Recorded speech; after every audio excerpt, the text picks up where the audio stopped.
ఈరోజు సంబరాలు జరుపుకుంటున్నది.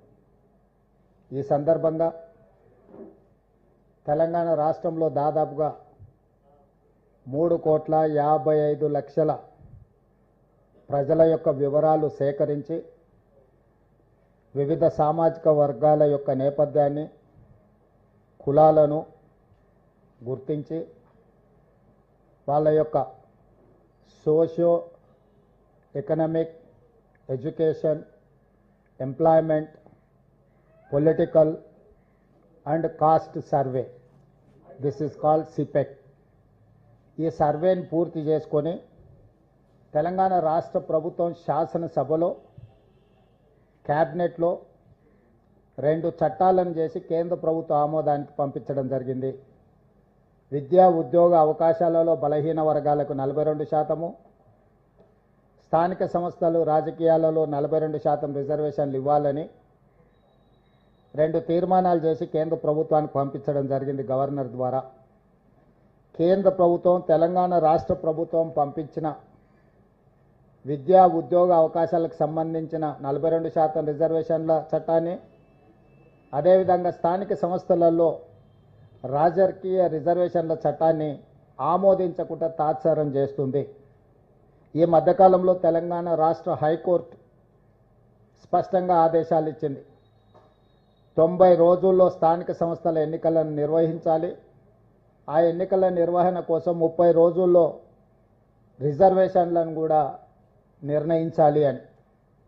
ఈ నేపథ్యంలో కేంద్ర ప్రభుత్వానికి మేము పంపించిన బిల్లుల యొక్క ఆమోదం కోసం తెలంగాణ రాష్ట్ర ప్రభుత్వం తరఫున, కాంగ్రెస్ పార్టీ తరఫున మా మంత్రివర్గ సహచరులు, పార్లమెంట్ సభ్యులు కలిసి లోక్సభలో ప్రధాన ప్రతిపక్ష నాయకుడైన శ్రీ రాహుల్ గాంధీ గారిని, రాజ్యసభలో ప్రధాన ప్రతిపక్ష నాయకుడైన శ్రీ మల్లికార్జున్ ఖర్గే గారిని కలిసి కేంద్ర ప్రభుత్వం మీద ఒత్తిడి తీసుకొచ్చి తెలంగాణ రాష్ట్ర ప్రభుత్వం యొక్క బిల్లుల ఆమోదం కోసం పార్లమెంటులో కేంద్ర ప్రభుత్వం మీద ఒత్తిడి చేయడానికి విజ్ఞప్తి చేయాలని చెప్పి ఈరోజు కేంద్ర ప్రభుత్వం మీద ఒత్తిడి కోసం తెలంగాణ రాష్ట్ర ప్రభుత్వం తరఫున మేము ఇక్కడికి రావడం జరిగింది.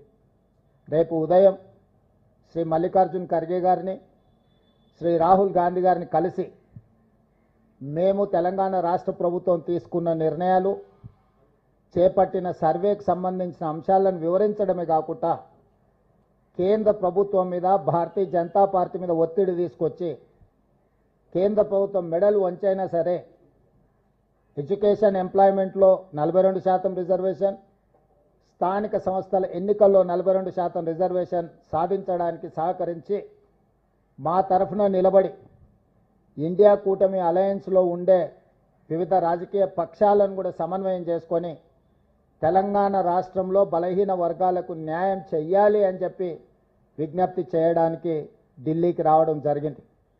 రేపు ఉదయం రాజ్యసభ, లోక్సభ నాయకులకు వివరించి రేపు సాయంత్రం కాంగ్రెస్ పార్టీకి సంబంధించిన లోక్సభ, రాజ్యసభ ఎంపీలకు కూడా ఈ సర్వేకి సంబంధించిన చేపట్టిన చర్యలను మొదటి రోజు నుంచి చివరి రోజు వరకు ప్రక్రియలో చేపట్టిన వివరాలను అన్నిటిని కూడా వివిధ రాష్ట్రాలకు సంబంధించిన పార్లమెంట్ సభ్యులకు వివరించాలని ఈరోజు నిర్ణయం తీసుకున్నాము. తద్వారా 2026 సంవత్సరంలో కేంద్ర ప్రభుత్వం చేపట్టబోయే జనగణనలో కులగణనను చేర్చాలి. కేంద్ర ప్రభుత్వాన్ని ఖచ్చితంగా ఒత్తిడి తీసుకొచ్చి ఈ దేశ జనాభాను మొత్తం 100 సంవత్సరాల నుంచి ఎదురు చూస్తున్న జనగణనలో కులగణనను చేర్చడానికి అవసరమైన ప్రణాళికలు కూడా సిద్ధం చేయడానికి రేపు సాయంత్రము వివిధ రాష్ట్రాలకు సంబంధించిన పార్లమెంట్ సభ్యులకు ఏ విధంగా ఈ జనగణనలో కులగణనను చేపట్టవచ్చు, తెలంగాణ రాష్ట్రం చేపట్టిన అన్ని వివరాలను కూడా వాళ్ళకి వివరించి ఈ దేశానికే తెలంగాణ రాష్ట్రం ఒక మోడల్గా, Telangana model socio economic, education, employment, political and caste survey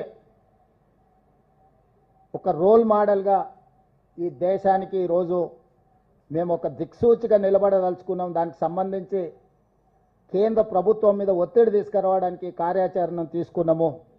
అందుకే ఈరోజు 30 రోజుల్లో హైకోర్టు ఆదేశాల మేరకు స్థానిక సంస్థల రిజర్వేషన్లను నిర్ణయించి 90 రోజుల్లో సెప్టెంబర్ 30 తారీఖు లోపల జిల్లా పరిషత్ ఎంపీటీసీ సర్పంచుల యొక్క ఎన్నికలు నిర్వహించాలని తెలంగాణ రాష్ట్ర ప్రభుత్వం కృతనిశ్చయంతో ఉంది. దాన్ని సాధించాలి అంటే కేంద్ర